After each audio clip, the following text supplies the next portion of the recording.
Initiating startup sequence.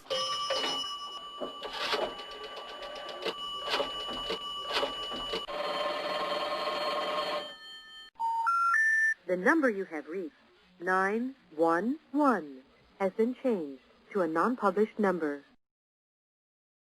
There we go. Lots of laws changed. I think I got them all. I cannot guarantee I got them all.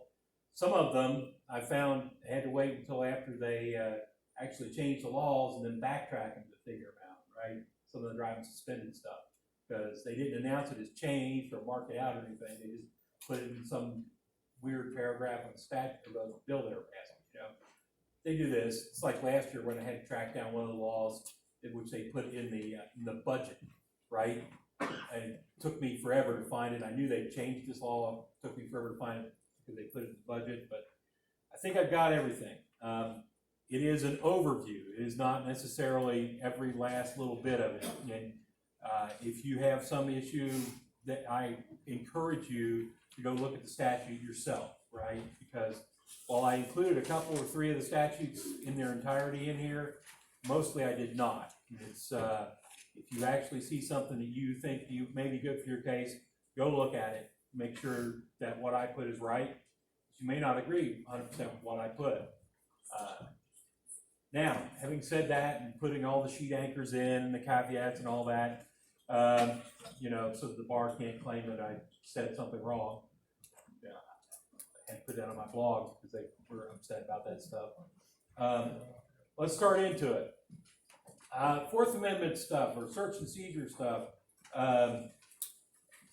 Apparently there were officers out there going around and doing just random searches of minors, you know, under 18, because the General Assembly thought it vitally important to pass a law that now officers cannot, or minors cannot be searched except at GJJ facilities, detention facilities, at jails, or if the officer thinks that if they're in custody and the officer thinks they've got a weapon, then they can be searched. Other than that, they're not allowed to be searched. Right to remain, questioning stuff, right to remain silent, all that. They changed the law this year so that law enforcement officer, now this was kind of already somewhat in case law, but they made it crystal clear in what they expect. Officers cannot question a minor unless the minor's parent is contacted first. Now, as I tell all the officers, this doesn't mean if dad's in Sevierville that they have to wait 3 hours for dad to get back, right? The contact can be through the phone, right? But they have to let the parents talk to them first before they can question the child. It doesn't say that if the parent says no, they have to stop. It just says they have to let the parent have contact, right? That's the law now. Now there are, of course, exceptions.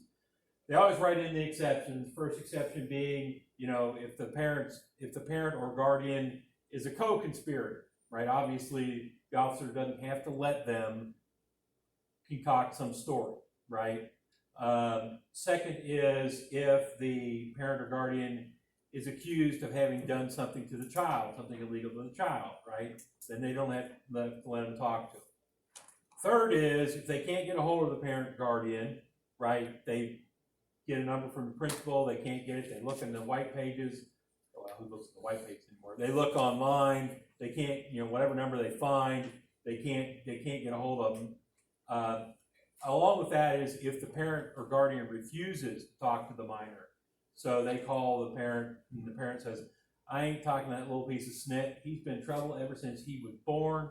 No way, no how, and click, right? Well, then the officer can talk to the minor. And also if there is an exigent circumstance. So they know that Bobby has, you know, he has locked some child in a refrigerator somewhere, right? And there ain't time to go hunting for a parent who's out of state or whatever. They can just start talking to Bobby because the objective there is to save the child in the refrigerator, right? Obviously, whether or not it's an exigent circumstance will be something we will have the pleasure of arguing about in court some days, but that's one of the possible exceptions. Okay, this is something here, I don't know, this is not really criminal, but I thought it was something that most of you would want to know. In a civil proceeding, if your client asserts their right to remain silent, right? Asserts their Fifth Amendment rights, and this is for spousal support, custody, visitation, and they assert this right, and it has to do with these two statutes here. The first of which is divorce grounds, adultery, sodomy, or buggery. I haven't seen that term in years. Outside of marriage, or for the one that's from 18.2, the actual criminal statute, adultery, class 4 misdemeanor. If it has to do with any of those, they assert their right to remain silent, then that can be taken into consideration against them in the civil case. So that's basically the British rule, right? If y'all don't know, the Brits didn't adopt the same rule we do. You know, you have that absolute right to remain silent, and it can't be used against you in court. The Brits adopt the rule, you have an absolute right to remain silent, but we're going to consider it during the trial, right? But we have not gotten there criminally, and I think we're a long way from that criminally. But for the civil cases, you've got that. Next thing, if somebody is in custody and at a place of detention, which is basically anywhere that law enforcement controls, right? Jails, prisons, the police department, probably the magistrate's office, anywhere like that, right? And they have to videotape interviews with that person. And if they can't videotape, Is that likely to include the back of the police car?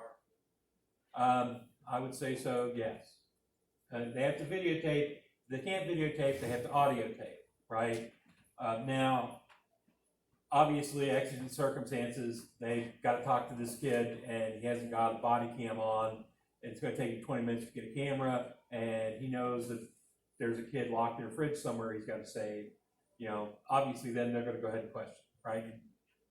Also, if the equipment breaks or isn't usable, anybody who's used a digital recorder before, I'm sure has thought full well that they recorded something and then gone to check and it wasn't their way, right? It'll still be allowed in. It's going to be allowed in no matter what, right? This isn't an exclusionary rule. What this is going to be, is the weight of the evidence.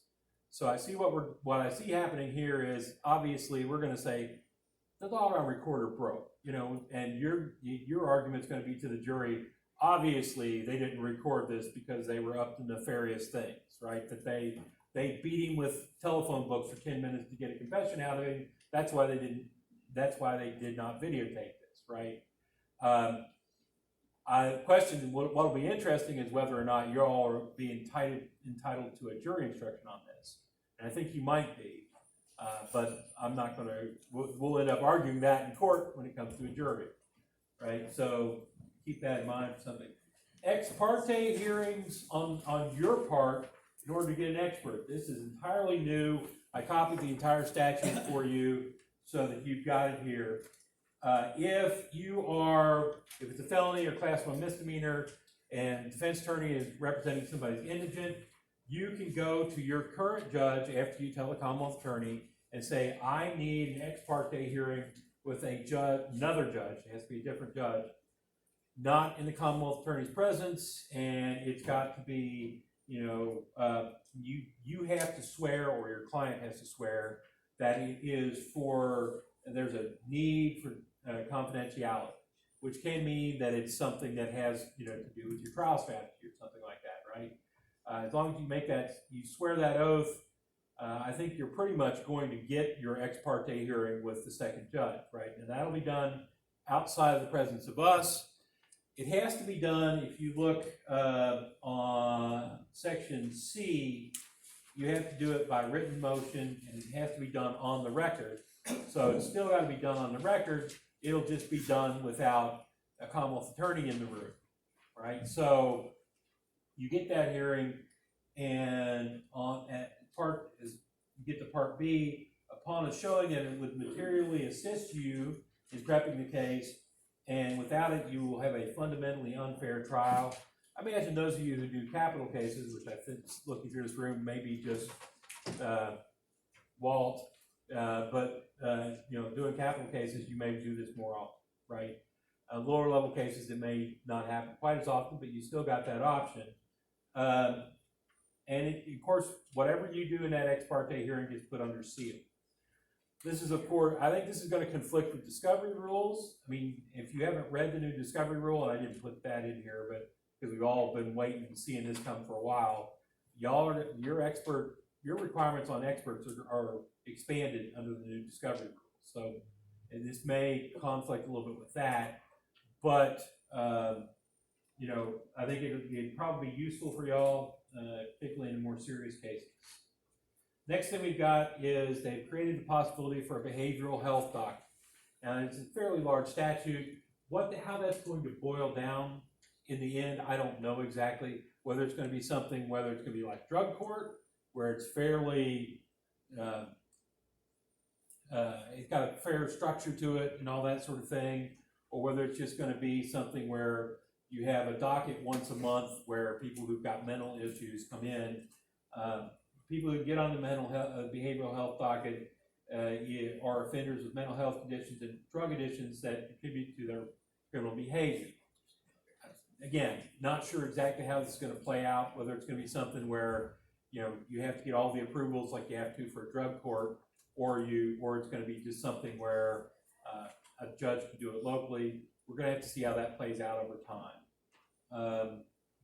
Magistrates, up till the beginning of this month, a magistrate or a clerk who set a bond, if it was a presumption against bond case, you know, violence cases, they had to contact Commonwealth attorney in order to give somebody a bond. Now they can just give a bond, even if it's a presumption against bond case.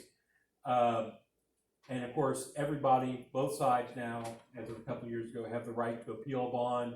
So if a magistrate lets out a serial killer and we disagree with it, we can appeal it to the higher court to try to get them locked back up, right? But the magistrate can do it on their own now. Forfeitures. Forfeitures now require a finding of guilt. Now there, you know, maybe some wiggle room here, but generally, you know, before they were separate civil proceedings and criminal proceedings. Now it's going to be absolutely locked with criminal proceeding for a finding of guilt before, you know, your client's truck absolutely goes away, whatever thing like that. It should be, actually at that point, it should make it a lot easier for us in the Commonwealth to win, or us, Stephen, who's our expert on these things, to win after we get the finding of guilt, because that's obviously beyond preponderance, so we've got that anyway. It can be a finding of guilt or some sort of plea agreement.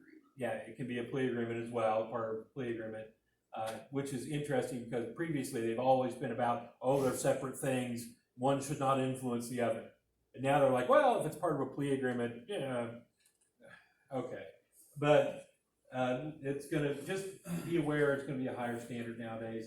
Multi-jurisdictional grand juries can investigate hate crimes now, right? So they can investigate assault and batteries based on these hate under these, or based on all these various characteristics here, and it can, you know, and entering to cause damage to structure or place, and any clandestine organization that is based upon being against one of these groups, right?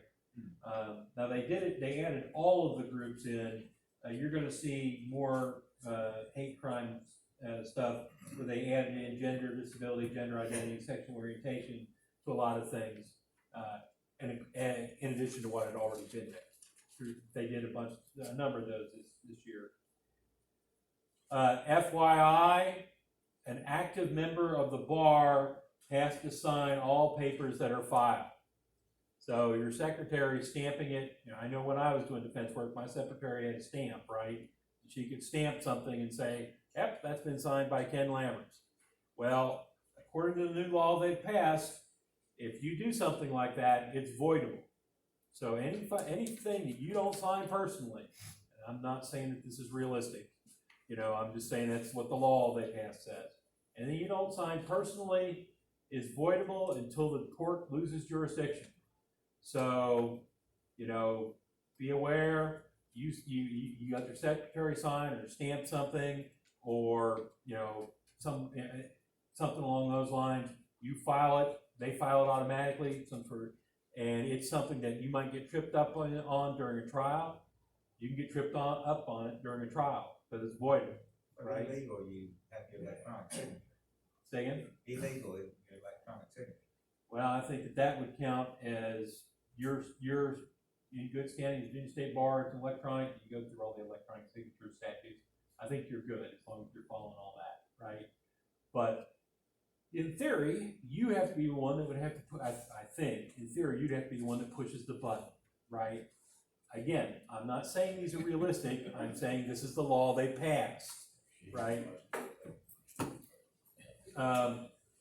Here's something as defense attorneys you might be happy about, I'm not sure whether you are or not.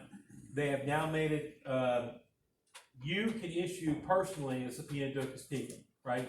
As opposed to issuing them through the circuit court clerk's office, right? This is a power the Commonwealth attorneys had for a long time, right? We can issue them, but then we have to send a list to the clerk's office saying, we've subpoenaed these people, right? That's the way the law's been. You now can issue them yourself, but when you do so, you have to send a copy to both the Commonwealth attorney and the clerk when you issue it, and if you don't issue it at least 5 days before trial, the sheriff's office does not have to serve it. So be aware, or you can just keep doing it the way we've been doing you've been doing it since the beginning of time. Send it to the clerk's office and say, please, Mr. Clerk, Ms. Clerk, send this out for me, and it should still work that way, right? But if you want to issue them personally and jump through these other hoops, you can do that too. So that's there for you. Investigating officers can no longer ask a victim or the parent of a minor victim what their immigration status is, unless, of course, it's a crime against the child, at which point they can ask immigration status. I don't know why. It's, you know, they can't ask it in a murder case, they can ask it in a child abuse case, right? So that's the law, that's the line they wrote. Okay, they have now authorized localities to have some of their people to issue summonses. So maybe, like this first paragraph, perhaps they can allow, say, a building inspector to issue summonses, or a contract inspector to issue summonses. You know, this is not, you know, you are not a contractor, you don't have your license, here's your summons, come to court, right? So we have all those, or probably somebody that works in business departments. We have all those people that come up from North Carolina that do sham work up here and scam the little old ladies and little old guys. You know, if they catch up to them, you know, that contract, that they can issue them that summons, right? Only a summons. The local workers can't issue a warrant, they can issue a summons. And they also say here, attendance officers, truancy officers, they can file themselves a petition for violation of the school attendance order. This was previously, there was some fussing over whether if they did this, they were acting as an attorney. Well, clearly they're not now because the statute allows them to do it. But there's a weird catch in here, and those of you who do more JDR work than I do may understand why this is, but it has to be in response to a filing of a petition alleging the pupil is a child in need of supervision. It can't just be done themselves, just done automatically. So it has to be that in response to that. So that we can figure out JDR. Parole. Parole went away in '95. We all know that. But they did bring it back. If somebody's convicted as a juvenile, after they've done 20 years of all the stuff they've been convicted of, they can get parole. So parole boards actually have to start working again, I guess. You know, the only thing we've had parole for prior to this has been, you know, geriatric parole, basically, or parole for people who've been in so long that they're pre-95. They also went and said that anybody who had a sentence imposed by a jury prior to 9 June 2000 can get parole. Now, 9 June 2000 is important because that's the date that the Supreme Court of Virginia said you must tell juries that there's no longer parole. And the idea being juries all assumed that somebody's going to get parole, so they'd give them 3 times what they thought they should get because they thought they'd only serve a third of it, right? Well, on the 9th of June 2000, Supreme Court of Virginia said, you got to tell juries there's no parole anymore in Virginia. And so anything prior to that date, you know, they can still get parole if they were sentenced by a jury. Voir dire. they listed out this new statute about voir dire. They were kind enough to put in for all defense attorneys that you can tell them what the sentence could be. You know, basically it's a jury nullification statute. At least that's the Commonwealth's perspective. They can be told this by the judge, you or us. I suspect that most good judges are going to do this and keep us from playing that game in front of the jury. And a good judge will probably stand in front and go, ladies and gentlemen, they're charged with this. It carries this punishment. Does anybody have any issues with that, right? And then we won't be able to play all the games we would normally play in that situation. But we'll see. It's going to be interesting to see how a lot of these things play out, and that's one of the ones that's going to be interesting. Let's say the court and counsel, so both of them can do it. Well, it says the court and counsel may inform. Yeah, but once the court's informed them, if the court didn't inform them, you'd have the right to, I'd have the right to. Look, we all see, how this will play out. Well, I'm not pointing at anybody in particular, if the judge doesn't give the instruction, I'm sure as heck going to do it before you do it, right? Because I'm going to stand up there and slant it my way. Just as sure as you're going to slant it your way, if you do it. The judge is probably the most optimal opportunity of doing it without any slant, right? And a judge can control the courts in that way. And then it could be, obviously I can't appeal it, but if the judge foreclosed you on that, you could object to it and then take it to the Court of Appeals and see if the Court of Appeals will side with you or not. But, Well, you're saying it'd be best if all three did that. I think it's probably best. Yeah, no, I'm not. But, Okay, let's move on. I'm sure we'll all have all sorts of fun with that one in court. Ken, Yeah. mandatory minimums purposely excluded from language? They did not say mandatory minimums in here, so I don't know. I think our argument is clearly it's not included in the statute, and therefore it shouldn't be. Defense counsel is going to say, per such and such cases, they should know, or they should know for whatever reason, and then the judge is going to decide. And then, of course, there'll be appellate cases, I'm sure. A lot of this stuff's going to shake out in the appellate courts over the next few years. We'll see. Sanity and competency. If somebody is found, in initial finding, we all know that the way it's been done has been initially they're found incompetent, and no matter how far gone they are, the judges had to, under the law, require them to go get competency training, see if they can be restored. Now, if Marion sends something back saying, this guy is gaga nutso cuckoo, you're never going to get him back to reality, then the judge can just automatically order them, he can just say, find they're irrestorably incompetent. And then we all fight through should they be locked up, should they not be locked up arguments and all that. But the judge can do that automatically the first time.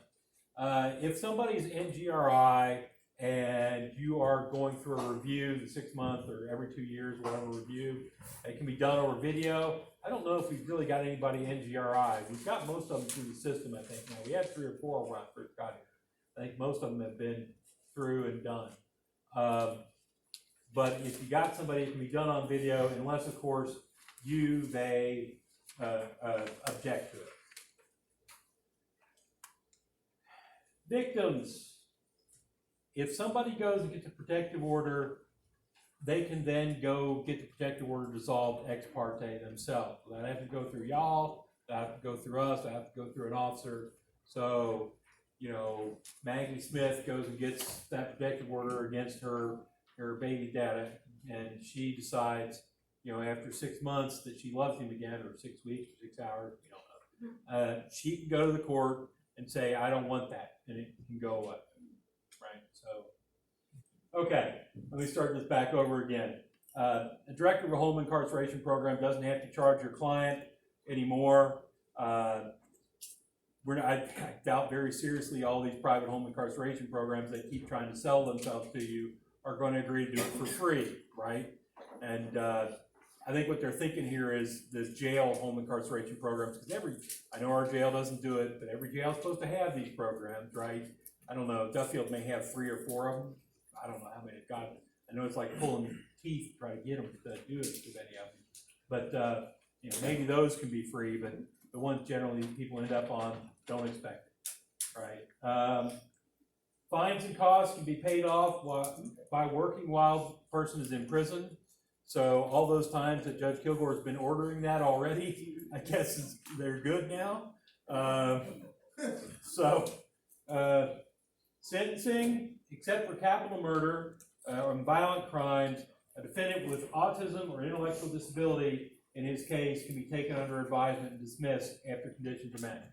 This can be done any number of times. How is the determination whether somebody has autism or intellectual disability? Well, I suspect that that's going to vary from case to case. Like if you're in general district court and it's Bob, who everybody knows is simple, right?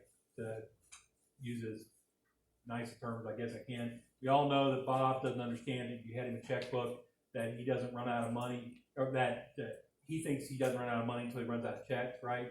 We all know that. You come into general district court, your general district court judge may know that already because he's dealt with Bob for years, and he may do this. But if it's like you're ended up in a grand larceny case in circuit court for that, technically it's going to be on the defense to prove it, right? So, you know, if you may end up having to have defense call some sort of witness, or they may, you know, we already went through the expert thing. They may have to get their client expertly evaluated and see if they can get there, right? Even in the initial case, like I talked about, yes, it would be defense counsel's job to prove it.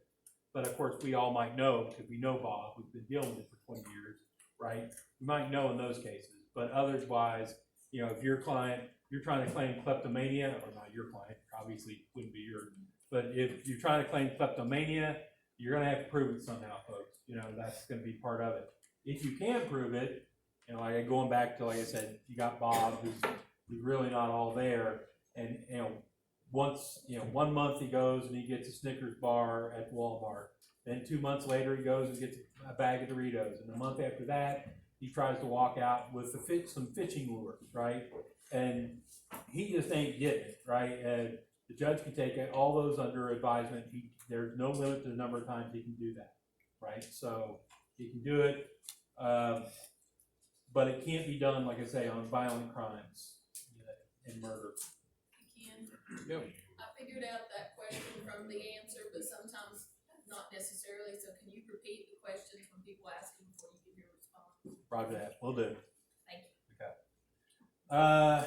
Beyond that, non-violent, or upon conviction of a violent crime, and let me be clear here, we all know there are 2 lists of violent crimes, right? There's the one in the sentencing statute areas, and sentencing guideline areas, and there's the other one that's the 3 strike list, right? The major difference being in the sentencing guideline one is B&Es are in there, right? The statutory burglars in there. And the other one, it's not. There may be a few others, but that's the one that's going to be practically the biggest difference we see. So upon conviction of a violent crime, 3 strikes type, judge can grant a protective order to the victim, grant a protective order at request of the victim or the Commonwealth attorney. Now this is a different type of protective order than others ones you would see. It carries a maximum of a class 1 misdemeanor punishment. It does not have to be tied to probation. So obviously a judge could previously say, you know, as a condition of your probation, you cannot have contact with John Smith, right? But this is a protective order independent of that, and they can say for the rest of your life, you can't have contact with John Smith, right? And class 1 misdemeanor if it's violent. Juvenile filing the contempt of court now, it used to be they could go to detention for 10 days, now the maximum is 7.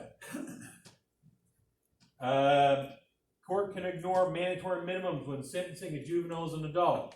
So if there's a mandatory minimum for, say, a juvenile who's possession of a firearm, whatever it is, right? They're actually a juvenile, but somehow we get them transferred to an adult trial. The judge can ignore the mandatory minimums. Right, so that's there. When a judge is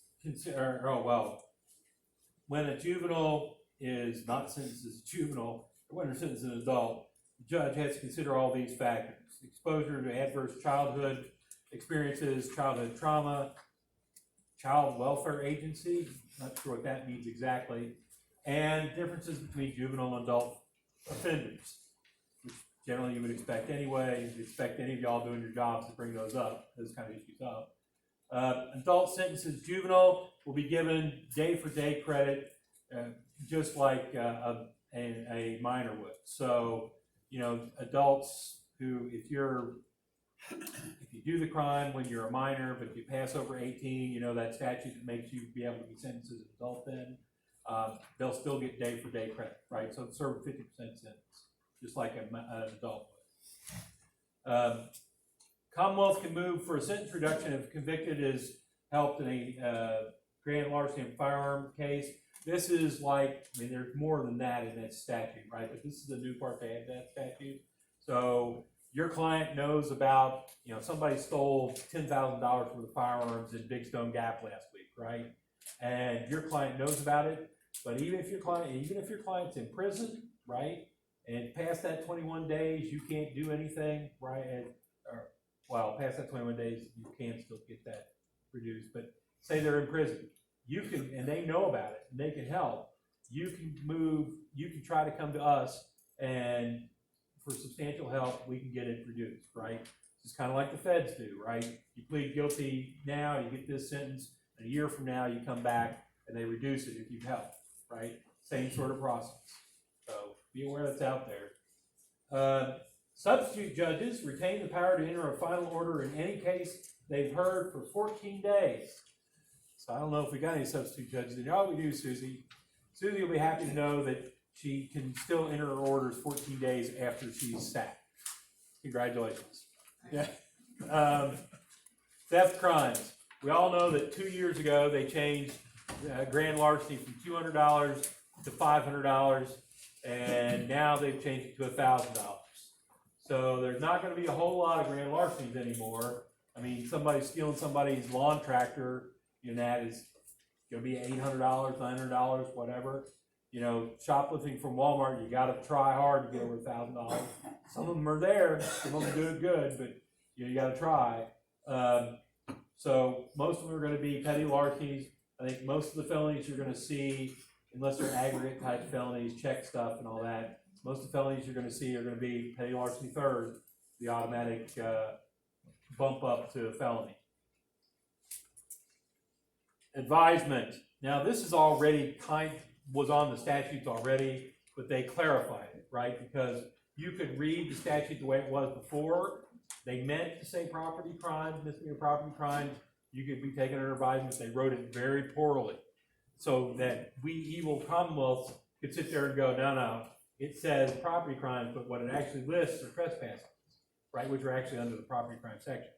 So the General Assembly went back in and made sure that we all know that your client can be taken under advisement for petty larceny, okay, and misdemeanor trespass, which was already there, but misdemeanor trespass can be taken under advisement. They did exclude things like being a peeping Tom. Your client can't be taken under advisement for being a peeping Tom, destruction of property, harm to owned animals, and if your client's out there obstructing canals, you know, you can't get it taken under advisement. You know, although power lines would be, if the price of copper ever got to the point that they were tearing down power lines again, I guess that would fall into this. Okay, computers. There's the one I probably talked to most of you about this. This first one was a change because we had a special prosecution in Scott County that Chuck had me write a statute. He got it sent up. It went to the generals. It passed through the Senate, passed almost all the way through the House. Then they rewrote the entire thing because I guess they just had to change the language and basically pass the same statute. It's goofy. That's how it works sometimes. If a person not intending to benefit themselves puts out something on the internet maliciously trying to cause somebody else, that's going to cause somebody else to spend money, then they've committed a class 1 misdemeanor. For those of you who don't know what this is a special prosecution down in Scott County we had, and what it was a couple out of California, suburbanites, nice enough folks, incredibly naive. They tried to have a child, they couldn't do it themselves, so they put out on the internet that they wanted to adopt.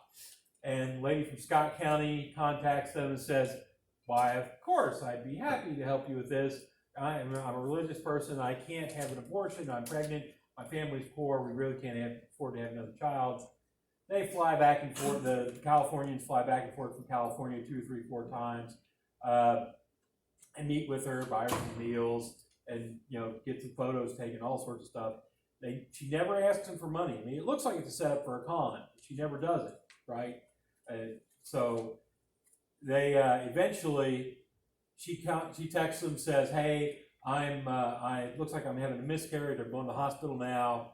They run down to the airport in Orange County, they jump in the plane, get emergency tickets, come here, go to the hospital, go to the maternity ward, go, where's Jane Smith? And they go, who? And another nurse just happens to be walking down the hall and goes, oh, Jane Smith, she's down in the emergency room complaining of back pain, right? And that's when this nice suburban couple found out that that woman had never been pregnant. Well, after which, she, of course, then gave a couple of interviews on television and all sorts of stuff. Not the victims, although they put a lot of stuff in the press too. The actual lady who did this let the local news interview her. But if we'd have had this, it would have made life a lot easier. We eventually, I think, ended up on a petty larceny third counts, but because she did get meals in that from them, but that was what we ended up with. Computers, anybody who, they changed the mens rea of computer trespass. Computer trespass is either on the keyboard or, through the internet, somehow you got on somebody's computer, the intent to cause damage or to steal money, basically. They changed the mens rea, they changed it, they added to it. Previously, you had to be doing it maliciously. Now it's whether you're doing it maliciously or through intentionally deceptive means without authority, which would be maliciously. So I'm not sure what they accomplished with that, but they did change the statute's language. Keystroke loggers are entirely illegal. Those are programs that just keep track of every key you've hit on your keyboard and basically are there trying to get your passcode, right? They're entirely illegal now. Prior to this law, they were legal if you gave authorization. So you download that really cool game, and somewhere on page 18 of that 54-page, agreement that they have you click through that nobody reads, it would have said, well, and we're going to copy every keystroke you hit, right? It would have been legal. Now that's not legal. And over $1,000 worth of damage, and they added malicious intent for the felony, which again I thought was there already, but they wanted to clarify it. There are exceptions. You can put this kind of stuff on your computer if you're trying to monitor your child or a minor. If you're monitoring somebody who's disabled or mentally impaired, so you keep track of them. And it allows hardware and software companies to put stuff on computers to track them. So if you don't know, every time you get on the internet, they put stuff on you go to a private website, they start tracking you almost automatically. There's ways to fight that, but they do it, and this is saying, yeah, that's still legal. Right? Some of it's meant to help you, some of it's just meant to keep track of you, that sort of thing. Elder abuse. Last year, you recall, for financial elder abuse, they allowed financial institutions to say, little Bobby comes in with a $5,000 check, he's going to wipe out grandma's savings account. The bank can say, no, we're not cashing that. You got to hold that while we look into it, right? Because obviously Bobby's trying to clean out grandma. I've seen a million of these cases. I'm sure all of us have seen some of them. Now, if they do that, they can hold it for like 90 days. Now, if they do it, they have to notify Adult Protective Services, which will start the ball rolling to investigate on Bobby. We've already talked about the sentence reduction for helping out in that one crime. Violent crimes. This is a hate crime edition. So there was always a hate crime for assault and battery based on religion, race, that sort of thing, ethnicity. They added gender, disability, gender identity, and sexual orientation into it. However, on the other hand, they took away the mandatory punishment. So it used to be, if you committed a hate crime, you got a mandatory 30 days in jail at the very least. Now, there's more hate crimes out there but the judge doesn't have to give you a second in jail. So that's, General Assembly giveth and taketh away, I guess. FYI for everybody, they moved the age at which violent crimes automatically are tried as an adult to 16, right? Now, previously the listed crimes, the violent crimes and murder, that if the minor did them while they're 14, they automatically, JDR has a prelim, and it automatically shifts to circuit court, through the normal process, right? Now that's been moved to 16. 14 and 15, there can be transfer hearings, but the Commonwealth has to go in and say, yes, we want this kid, he killed 6 people, we want him tried as an adult. These 14 or 15, the judge will decide whether or not that happens. But at 16, it automatically happens now, right? Anybody who's 18 years of age or older working in a public sports organization with or without pay, working in a public sports organization, has to report any child abuse and neglect they know of. Previously, this only applied to private stuff. So if it was a private organization like Little League, they would have to report it. Now it's going to be public, which means, your assistant coach at your football team in high school knows something's going on, he's got to report it. So it's going to be public and private. Prosecuting of child porn can happen, whether it's distribution or possession, can happen where the defendant resides or obviously where they catch him. So you got a trucker that lives in your town, in your county. He drives off to Roanoke. They catch him with his computer, and it's filled with all this kind of nasty stuff. And they catch him in Roanoke. He can get prosecuted in Roanoke or here, right? So it can happen either place. Obviously, double jeopardy. You can only convicted in one, but he can be prosecuted in either. Aggravated sexual battery. If a massage therapist, healing arts practitioner, or physical therapist sexually abuses the patient, they use a non-recognized form of treatment, and the patient doesn't give express consent. Obviously, this is meant to impact on prostitution. So, it's because if the guy doesn't ask, guy or gal, I guess, doesn't ask, and it happens, well, then they've committed a crime. If the guy asks, it's prostitution, they both committed a crime. So, I guess guys still probably shouldn't ask. They changed the sex offender registry. I'm not encouraging it, Walt. Walt's over here. I'm not saying you should do these things. Hang on. I always heard it never hurts to ask. They've changed the sex offender registry. Basically, they've added a second tier. So tier 3 is all what used to be in the violent sex offender, right? Same thing. They've created tier 2 here, which means if your client has done any of these crimes, carnal knowledge of minor detention, distributing child porn, soliciting a minor via communication device, provide pictures, or have unnatural sex, become a prostitute. That's all the tier 2. And tier 1 is going to be the non-violent category. And any homicide in conjunction with violation or attempt to violate these statutes. But any person required to register, and here's what you got to do for your different levels. How often you got to register and everything like that. Got it. If somebody's convicted outside of Virginia, they have to, and the place outside of Virginia would have more stringent observation, more stringent requirements for them.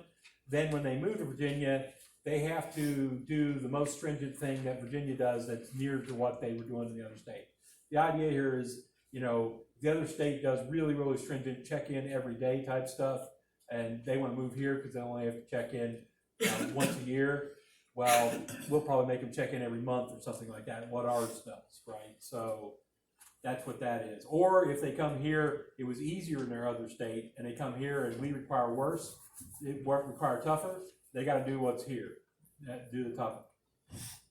They put misdemeanor by disseminating naked pictures on the sex registration list. I'm kind of saddened by that because that was an easy, so that's the revenge porn statute.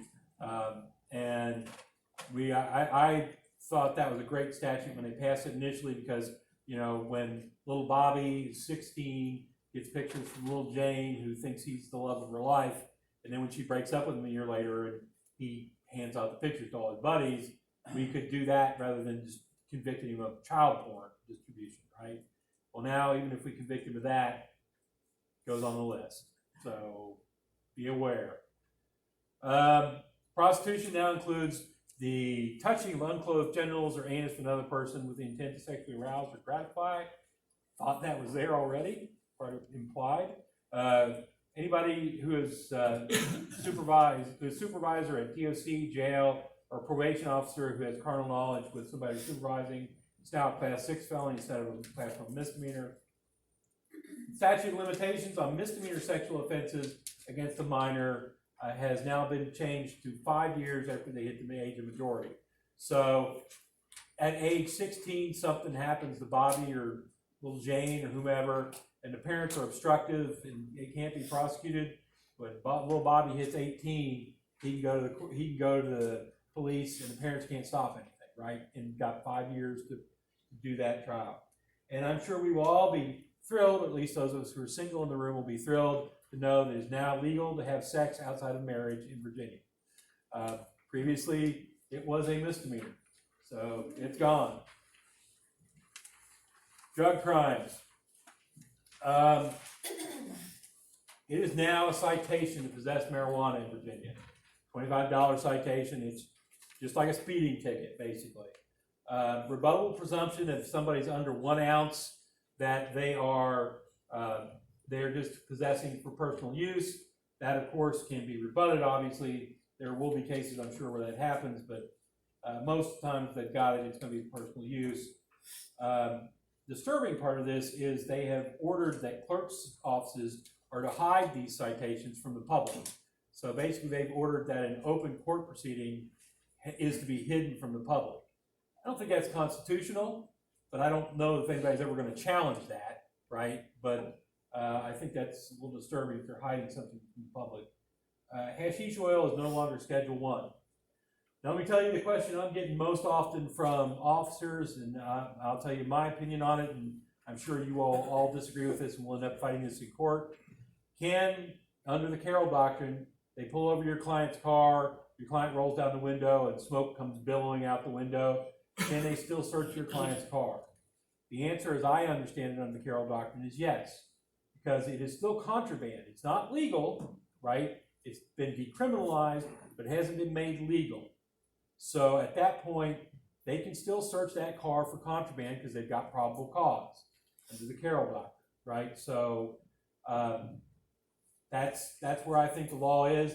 Of course, it's still illegal federally. It's still a Schedule 1 drug federally, but I'm sure that we will see all sorts of fights over that over the next year or two, and we'll see appellate court decisions actually hashing that out and see where it is. They changed the cigarette statute, right, where kids can't buy, people can't buy cigarettes under the age of 21. They added marijuana in there. So it's now illegal for stores to sell cigarettes to somebody under 21 and for somebody under 21 to buy cigarettes. I think that tells you folks where marijuana is going to be in a few years, right? They're looking forward. So I think that's where they're headed.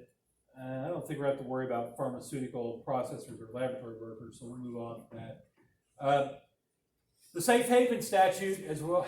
I remember like 4 or 5 years ago, they passed the safe haven statute. If you called in an OD, as long as you cooperated with the officers, if you called it in, you could not get convicted. Last year, they took out the cooperation requirement. If you called in the OD, overdose, you couldn't get convicted. This year, they went further and said the officer cannot arrest the person who calls in the overdose, right? Whether it's themselves or a buddy. Now they did add a statute in there. If the officer acts in good faith and arrests the wrong person, well, then he's not liable for that. So, he shows up, there's 6 kids there, one of them's on the ground, having an OD, and the other 5 all say, oh, well, I was the one who called it in, right? And they're all in possession of something or another, and he arrests them all. Well, the officer isn't going to lose his house because he arrested them all after we figure out which of the 5 actually called it in, right? So that's there. But conviction of drug offenses no longer disqualifies anybody from tanning. Oh, God. Yeah. Haven't seen her in a while. Well, She's around. Say again? She's around. Oh, okay. I'm sure that a lot of you, this will make your clients a lot happier, because I can't tell you how many times I've heard them yelling at you, and you've come and told me they can't get convicted of this because they're afraid they'll lose their ability for TANF. And I'll be like, well, they can get convicted of it. I got them on video doing it, you can make a choice. The new Schedule I drugs, again, same thing I say every year since I started doing these. I am not a chemist. I don't know what any of these are. We will know when they come back from the lab whether or not they're Schedule I. At the very bottom of the list, though, before we go on to the next section, there's the part that if somebody has a still, it has to be that they have the still in order to make alcohol to get convicted of it now. So if you got it just sitting over your mantle and you're not cooking any alcohol with it, you're okay. You got out in your barn and you're making squeezins, every once in a while the feds are going to come by and get you.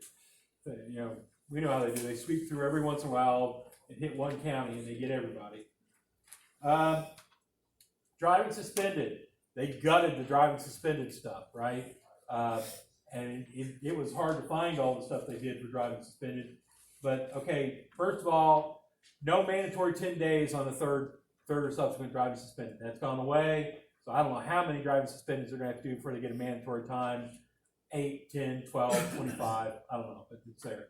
Not that they should be getting many of them anymore, because look at all the stuff they removed driving suspended from, right? It's no longer part of first offender requirements. It's not if you steal fuel, not if you don't pay your fines and costs. That's going to be the big one. That's what took everybody's license most of the time. Not if you got a drug conviction, fail to comply with federal traffic tickets. Interstate compact went away. So if they're suspended in another state, doesn't matter in Virginia anymore. Don't pay the jail fees. Habitual offenders don't have to pay. Oh, this is not really driving suspended, but habitual offenders don't have to pay off their costs and fines where they can get their privileged drive back. Okay, I mean there's still a few of those guys. Does this apply retroactively? So anybody who had a drug conviction in April, will they be eligible for a license now? I don't know that it does, but I know the last time they did one of these where they changed some of these things, the state troopers immediately stopped. They did everything as driving without a license, right? I expect we're going to see a lot of driving without a license from this point on. But I mean, if they're still suspended, they're still suspended. But I think I didn't include it in here that they again waived the fee from DMV for them to go get this all fixed up. But on the other hand, we know they claimed to waive the fee the last time they did this, and DMV went, we're still going to charge you, right? But so all these things, expect driving suspended to dry up. It should dry up pretty quickly, actually. Habitual offenders, like I said, if you've got anybody who's still a habitual offender, I don't know when they did away with making people habitual offenders, 10, 15 years ago. You still got somebody, they don't have to pay off their fines so they can get it back. My favorite laws of the year, well, some of my favorite laws of the year, the next two, the passing laws. Every year I would have some trooper or officer come and try to tell me that the statute that says you have to drive on the right side of the road meant that if you were in the highway and you were on the left and somebody pulled up behind you, you couldn't drive on the left slope, right? Which wasn't what that statute says, and I don't care how many troopers said it did. But now it doesn't matter because they've changed the law. Now there's two laws that change for that. If you're in a 2-lane highway, right, the ones with the dashed lines that you cross past somebody pulls up to the left of you in a 2-lane highway, you are obligated to fall back. Even, previously they were supposed to honk, right? But of course that always made people willing to do it, happy to pull back. This is your basic don't be a jerk law, right? You pull back, let them pull in front of you. If you're on a 4-lane or other highway, but it'd be 4 lanes here, and you're in the left-hand lane, somebody pulls up behind you, moving faster than you. As soon as it's safe to do so, you have to pull to the right and let them go past, right? Previously, they had to honk or flash lights at you or something before you had to pull over and let them pass. which I'm sure influenced all sorts of people to want to let it pass. I know my mom's solution to this. This is what I was taught growing up. Somebody gets on your bumper and they're honking, doing that, you slow down to 40 miles an hour, right? That was my mom's solution. Not saying I ever did it myself, but, you know. Automatic reckless driving has changed to 85. That won't really affect us too much here because we don't have any 65-mile-an-hour roads. The highest we've got 60, and 20 over is still going to be automatically reckless. But if you go driving on 81 or something, be aware that it's now 85 for reckless. Between 80 and 85, there'll be extra penalties. You'll pay extra money, but it still won't be reckless. Okay, so there was a problem with the last part of this video. As was pointed out earlier, when we were talking about officers having to videotape things, sometimes things can happen. And something happened here. So you're getting the last part of it from me at home, and hopefully this will work pretty well. We'll see. So the last thing we talked about was reckless driving. Next we get one of those laws that you didn't think anybody really needed to pass, or kind of thought was already covered by reckless type driving. Vehicle has to stop when a pedestrian is crossing the street. If the pedestrian is crossing in a crosswalk, or a pedestrian is crossing at a corner at a street that's 35 miles an hour or less, vehicle has to stop. And no vehicle can go around that vehicle while it's stopped for somebody to cross the street. One of those laws you never really thought that it'd have to be. It is illegal now to smoke with someone under the age of 15 in your car. This was previously 8 years of age. They passed that law a couple, 3 years ago. $100 fine. It is a secondary offense, though. It's not a primary. Class 1 misdemeanor to distractedly hit someone who's a vulnerable road user. And this means pedestrians, somebody riding a horse, somebody skateboarding, somebody in a wheelchair, anything like that. If you distractedly or carelessly hit them, it's a Class 1 misdemeanor. I guess if you hit them on purpose, it's probably attempted murder. So you don't get out that way, folks. DUIs, we have whenever somebody is given a summons for a DUI, usually happens because they've gone to the hospital, and the officer obviously can't arrest them while they're at the hospital. The officer will give them a summons. They go to court, and then, on the summons, once they're convicted, if they're convicted, then they're subject to having their fingerprints and photos taken. If someone's license is forfeited, now forfeiture is different than suspension. It happens after you generally happens after you've been found guilty of DUI or refusal of taking a breath test. If someone has had their license forfeited, if they're driving while forfeited, or they have 0.02 BAC while they got a restricted license because of these alcohol offenses, or they're driving when an ignition interlock is required, the law was clarified that they can only be charged if they're driving on a highway. If they're not driving on a highway, they can't be charged with anything. The moment they go onto the road from their back, move from their backyard to the road, then they can get caught, right? As of, now this one goes into effect on January the 1st, 2021, but as of January 1st, 2021, it's going to be illegal to drive while using your cell phone. Now, there are exceptions to this. There's officers, people who are emergency employees in their vehicles, engaged in performance of duty, can still use a cell phone. Somebody who's parked or stopped can use their cell phone. So if you're at the stoplight, you can use the cell phone, but the moment you start moving, you can get tagged. Somebody who's calling in an emergency can use a cell phone. I'm not sure how the officer's supposed to know whether it's an emergency or not when they see you using the phone, but if you're calling an emergency, you can use a cell phone. And somebody who's using an amateur radio or CB can use a cell phone, because apparently it's less distracting to sit here pushing a button and going over here changing channels while you talk as opposed to this, right? CBs have been around forever. My dad had one when I was, 12, right? So I guess it was just too ingrained in society to make them go away. All this is a fine. These are fineable offenses. Or it's a fineable offense. There's now going to be a driver's privilege card in Virginia. This is going to be a card for people who are not legally residents of the United States. I think they have to jump through several hoops to get there, prove they're paying taxes and all sorts of things like that. But once they do, they'll get the front of the card will look like a regular driver's license, not the real ID weird thing that they've been pushing the last couple of years, last year or so. But it'll look like a regular driver's license. And the back will have stuff on it about how it's, limited duration license and permit and all that sort of thing. How long it goes for. 2 years, by the way. They've changed driver's licenses, so it's not just male or female. It can be male, female, or binary. So when somebody non-binary, male, female, or non-binary, and I'm sure we'll see several of those soon. Overweight permits now include wood chips, so you can get an overweight permit for your wood chip. I was kind of joking about this, and officers informed me from one of the towns I cover. But we get these guys with wood chips all the time because our energy plant here burns pretty much everything, and they bring in wood chips. And, okay, so it is something that's valid.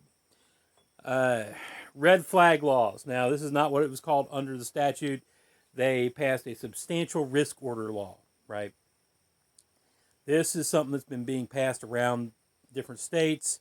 It's sketchy as far as constitutionality goes.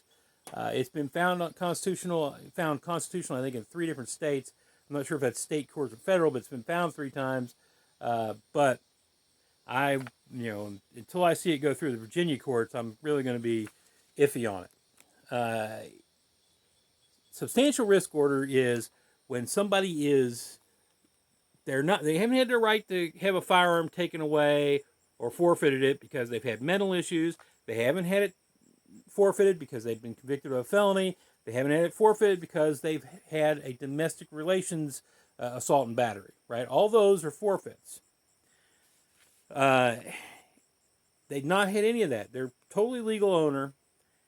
However, if law enforcement does an investigation, and then a Commonwealth attorney or an officer can go to the magistrate or any of the judges, any judge, basically in a county, and if they show probable cause that this person is a substantial risk to themselves or others, they can get this order. It lasts 14 days. This is called an emergency substantial risk order, initially, emergency. 14 days, and the officer gets this order, serves it on the person. The person has to hand over all their firearms. And if the officer doesn't believe they've handed all over the firearms, he can go try to get a search warrant, right? But within it, so the officer, the department, holds those firearms. So within that 14 days, it has to go to the circuit court. And at circuit court, the Commonwealth attorney represents it moving forward, present evidence to the judge, and they have to present evidence to the judge that the judge is supposed to consider recent acts of violence, force, or threat, and it has to be a clear and convincing standard at that point that the person is a substantial risk to themselves or others. If at that point it's found to be clear and convincing, then the circuit court judge can take for 180 days. And they can renew it for another 180 days. It's unclear whether or not they can keep going ad infinitum, right? But at least 2 times they can do it, which a year. They can at least take it for a year. If someone has their right to have a firearm taken away from them under a substantial risk order, whether it's an emergency or a final substantial risk order through the circuit court, either or, if they're in possession, it's a Class 1 misdemeanor, right? They possess firearms, Class 1 misdemeanor. If somebody makes a false statement to an officer trying to get somebody's right to have a firearm taken away from them because claiming they're a substantial risk to themselves or others, that's also a Class 1 misdemeanor. So if somebody runs to an officer and says, Ken's nuts, you got to take all his firearms away. He's been threatening me every day, all day long, 6 or 7 times every day. He comes over to my house morning, noon, night, and they go and they investigate and they take my firearms, and then we get to court and I'm able to show that I was working pretty much every time that they make these claims and it goes down the tubes, well, then the person who made the false claim can get a Class 1 misdemeanor. Now, they could have got that anyway under filing a false report to an officer. I think this is just a little bit more specific. Carries the same punishment. Class 1 misdemeanor, this is another one I think is constitutionally iffy. Class 1 misdemeanor for an adult or a minor to involuntarily, who has either been involuntarily committed or ordered to outpatient treatment for mental issues.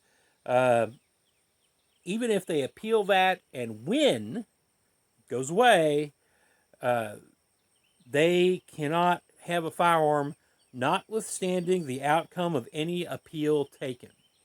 And that's a direct quote. That last part is a direct quote. So, if somebody says, I'm nuts, I end up going for the judge, they lie their rear off, I go down to the local mental institution, at local mental institutions like, why is he here? And I appeal it to a higher court. In the higher court, it's proven that the person lied. So it's it's overturned. I'm totally sane, no problems. I still can't possess a firearm. I think that's really constitutionally suspect, and I look forward to seeing if anybody really gets in a position where they challenge that. But it is the law of Virginia as it stands right now. Class 1 misdemeanor to buy more than one handgun within 30 days in Virginia. Okay, now they did write exceptions into this for law enforcement agencies, as well as individual law enforcement officers. For those people who've got a concealed carry permit, and for somebody who's doing, who's reported that their firearm's stolen, somebody who's trading handguns with another person, which means one per day, though. So if you're trading 15 handguns with your neighbor who's got 15 handguns, the theoretical way that you have to do that is one a day, right? You just got to one, 15 days later, you're done. I'm sure that's the way it's going to happen every single time. Also, if it's a private sale, now private sale is supposed to be somebody who's a collector, and it's got to be a relic or a curio. They're not somebody who's selling every day, through the internet and buddies and that sort of thing. No, it's got to be a somebody who's a collector of some sort. It's just selling on the odd occasion. I'm going to sell 10 things out of my collection, and I'm going to buy 5 things out of that collection. But it's the only sale I do every 6 months, right? I think you can probably see that. That'd be okay. A person who has what's called a permanent protective order in Virginia, which is the 2-year protective order. After you've gone through the emergency and the initial protective order, you get finally to the point you're at the 2-year protective order. That person has to get rid of all their firearms within 24 hours of having that protective order. And within 48 hours, they've got to certify to the court that they've gotten rid of that firearm. Now, the not getting rid of the firearm is a felony, right? It's Class 6 felony up to 5 years. Not turning in a certification to the court is contempt of court, and they can get up to 10 days in jail for that, right? Now, the issue kind of becomes what would this be used for? I think what this is really kind of set up for is protective order gets put on a guy who everybody thinks is very dangerous, and at 48 hours, he hasn't turned anything into the court saying that he's turned over his firearms. At that point, the officers can take that lack of turning that paper in to a magistrate or a judge and ask for a search warrant to get that man's or woman's firearms. Recklessly leaving a firearm out so that somebody under 14 years of age can get a hold of it is now a Class 1 misdemeanor. It used to be a Class 3. And then there are the etc. laws, so things didn't fit exactly elsewhere. Primary and secondary school students up through 12th grade, right, cannot be charged with disorderly conduct if it happens on school grounds, school bus, or school activities. I've been calling this the principal do thine job statute. I know it was meant to help the juveniles, but you've never seen people more happy than the school resource officers and the people that work at juvenile intake when they heard about this law. Because, as is normal, and we all do this, nobody wants to be the bad guy. The principal doesn't want to be the bad guy, so they don't want to suspend the student. They don't want to do this or that. They don't want to call the student's parents, all that, rigmarole. So little Johnny's causing trouble. That's the reason we got an SRO here to do something. And next thing we know, he goes to the SRO, goes to, intake officer, and of course it gets diverted. He never really, not going to go to detention, or most likely not. But now, none of that's going to happen. It's entirely outside of the system, unless, of course, he does something. He slugs somebody, yeah, that'll be back in the system. But that's going to be outside the system. He's going to have to go, the principal's going to have to deal with it himself. Class 3 misdemeanor allow anybody under the age of 18 to use a tanning bed. Now, it was, prior to this year, it was legal if their parent agreed. But not now. Even if the parent agreed they cannot use a tanning bed, they can use tanning spray still, not a tanning bed. So they're going to have to do it the old-fashioned way, lay out in the front yard or backyard like everybody did when I was a kid, right? It's now legal to profanely curse or swear in public in Virginia. This was part of the drunk in public statute. You could either get in trouble for being drunk or for cursing and swearing in public. Profanely, obviously. Not many people understand the profane part, I think. But now it's not, you can still get racked, you get caught for being drunk in public in Virginia, but not for profanely swearing and cursing. So if you want to walk down Main Street singing that ditty that you learned in the Navy, more power to you. Right up to the point where it's about to cause a disturbance of the peace. And if you're about to breach the peace, then, of course, officers can intervene. But up to that point, you're okay. Anybody who maliciously places a dead animal in a church or on church grounds is committed a Class 1 misdemeanor, can spend up to a year in jail. I can't find the story behind this statute. I really want to know. If anybody out there knows what the story behind this statute is, let me know. Protective order violations can be prosecuted where they occur as well as where they were granted. So if the protective order is granted in your jurisdiction, but then the person, stalks his girlfriend, ex-girlfriend, all the way to the other side of the Commonwealth of Virginia, and he gets caught there, he can either get prosecuted, say, in Fairfax, Norfolk, Roanoke, or he can get prosecuted here, right, where he got put on the protective order. Putting an electronic tracker on somebody is a Class 1 misdemeanor. It used to be a Class 3. This is not an officer putting it on, and when you argue whether or not he got proper warrant and all that, this is, two people are getting divorced. I know that such and such is cheating on me, and trackers put in somebody's wallet or somebody's purse or something like that, or on the car or something like that. That's a Class 1 misdemeanor now. Never seen anybody charged with that. It must get charged somewhere. Probably, like I said, part of divorce proceedings and that sort of thing. Okay, we're going to skip this thing about conflict of interest. Illegal gambling includes games of skill now, or it will as of July 1, 2021. Up to that point, they put a bunch of tax stuff on it and net reporting and all that. The games of skill, however, games of skill, say at your local movie theater or someplace like that, family amusement center, Gaddy's, that sort of thing, they're still okay. The rule is you're playing skee ball, you get a whole bunch of tickets, and you take it up there and you get this little cheap plastic thing. The prize you get has to be worth less than the amount of money you put in to get it. If that's the way it works, you're good, and you can't exchange the prize for any kind of money. That means it's still a valid place. What this is there was a big push all around different places of Virginia where they put these machines in, and if you were skillful, you would win 1 in 5 times. If you were not skillful, you'd win in 1 in 50 or 1 in 500 times, right? So it was a game of skill, but come on, the house wins, always wins. So that's not legal anymore, or not legal as of July 1 next year. Discrimination. If you enter a property with an intent enter to destroy property, it is now on basis of gender, disability, gender identity, or sexual orientation.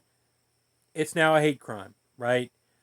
However, like when I talked about in the earlier one, they also took away the mandatory punishment. So they've added more to the hate crimes, but they've taken away the punishment. Okay. Localities can make ordinances forbidding discrimination based on sexual orientation and gender identity. And you can't discriminate based on somebody's hairstyle because hairstyle is ethnic in nature. As I've explained, I think, to several law enforcement agencies now, I think if you got a general rule, right, can't have a goatee, your hair has to be up off the ears, you can only have a 1/4 inch on top, and it can't be touching your collar in the back. If you got that general rule, you're okay, I think. It's when you start saying you can't have a mullet, or what would be another one, cornrows or something like that, right? You can't have a mullet, and somebody goes, whoa, that's ethnically based, right? And that would be prejudice.